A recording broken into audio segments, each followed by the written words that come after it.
we had a couple of problems that we've hit. Who would like to start with their problems, like stuff that didn't work? I don't think I have too much to say there. I haven't had much time to play with the entire system, right? Mm-hmm. So my focus has been on just that TLS, termination, component, and I haven't finished setting up locally either. And so it's just been like, as I'm reading through the dev instructions, like I'm just realizing I'm missing things, So I'm doing everything in WSL, on Windows, and so I had to install like RG and like a few other things to get it working. I got the build going, and so I think the next step for me is to actually just get it running locally. Yeah, that's a good place to start if you want. So I have a terminal window here in Pipely. So if I do docker image ls, I got a whole bunch of stuff. But it should have built basically. So I think I got as far as like this command here, just to kind of look at that. Matt, do you recognize this? It's my docs. Yeah. That are completely out of date now because everything has changed. Well, that might explain why. Okay, which docs should I be following? So we don't have docs for that. Well, heck, then that's even better. Just tell me what to do. If you go to the README, let's start with the README. So okay, yes, great. I mean this is something that we need to clean up for sure because it is confusing. So if you look at the local development, well, it's fun. Hang on, this is a really old version as well. Oh, did I just not get pull? Maybe I forgot to get pull. You know what I did wrong? I have my own fork, and I haven't updated the fork recently, so that's the problem.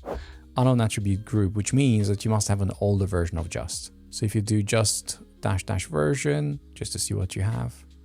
Okay, so you want at least 140 or at least 130 something. That looks better, yeah. There you go. Nice.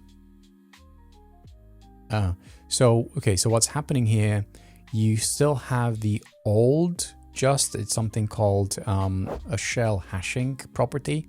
Oh. So once it resolves just, you have to reload the shell's hash of what it resolves to. And you do that by doing hash-r. Hash space -r. There you go. So now you're basically reloading where they point to. And if you run this again, there you go.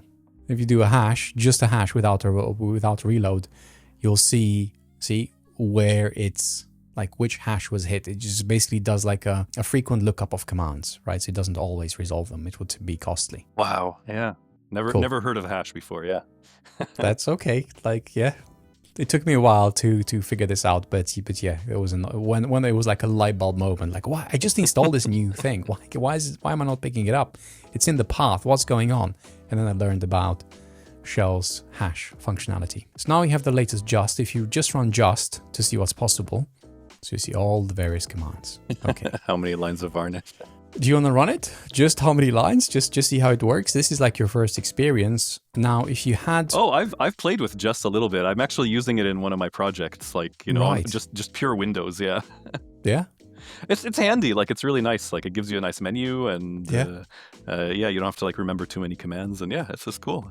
There we go. So this is really the way of interacting with everything that's possible in this project. And what you were looking for is the debug command. Now the debug command, it's in the team, and if you do just -n debug to do a dry run to see why it's in team. Just -n debug. Yeah, it's the dry run and then debug. So look at what it does, what this expands to.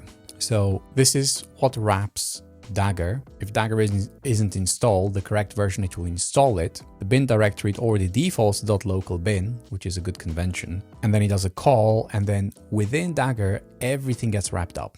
All the versions of everything, all the development tooling, like everything is captured in that one command. The reason why it's in team is because in the last few pull requests, we introduced Honeycomb credentials so that we can test the integration to Honeycomb. Yeah. And then MaxMind credentials for the GeoIP data.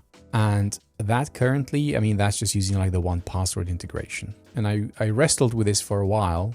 Like, should we do this? How should we do this? I think we need a version for like first time contributors and a version for team members that have access to pretty much every single credential so that you can test. Like, because the idea of this is to run a version which is as close to production as possible locally. MaxMind, GeoIP, Honeycomb, like all the integrations, it just gets them and you can test them out and you can see how they behave before you even deploy. Because everything is wrapped in containers, so you can reproduce everything locally. So, question, what is team exactly? Like, what is it in like just terminology? It seems to be like a separate set of commands. Like, what does it mean? In just terminology, it's a group. You can group commands together. And what this says is that these commands are only available, they only work for team members because they have certain requirements that the general public wouldn't have. For example, access to credentials, maybe authentication, for example, cert, the cert command, the first one in that list, that requires you to have access to the Fly app and to the Fly API. Otherwise, you can't add a certificate to the app. Or, for example, showing application certs, things like that. You can't deploy, right? Because then anyone could deploy. So these are supposed to be run by team members, and they usually require credentials or access to specific resources. Yeah. Makes sense, yeah. But then ideally, right, which it kind of seems to be the case, right? Like tests, and running things locally. Yeah. There should be, as you're saying, there should be like a mocked way that like doesn't need all of the credentials that teams need. Yeah. That's correct. Like debug is the one that, that's like a recent change. And, I was like trying to get things done as quickly as possible. So I haven't done them, like from both perspectives. But I do admit that that's something that should change. So and I assume this is then the command that like fetches from 1Password and sets everything up, yeah. Exactly. And actually, the only thing that it does, it just creates an nvarc secrets, which gets a service token, and then that service account gives you access to all the credentials, and it has read-only access to credentials. And there's only a specific vault that it has a read access to, which in this case is the Pipely vault. So that's how this is wired together. I'm curious if, for example, test would work for you, because test will do a lot of things that debug does. Not everything, but a lot of the things. I'm wondering if it works, because I don't think it will, but let's try.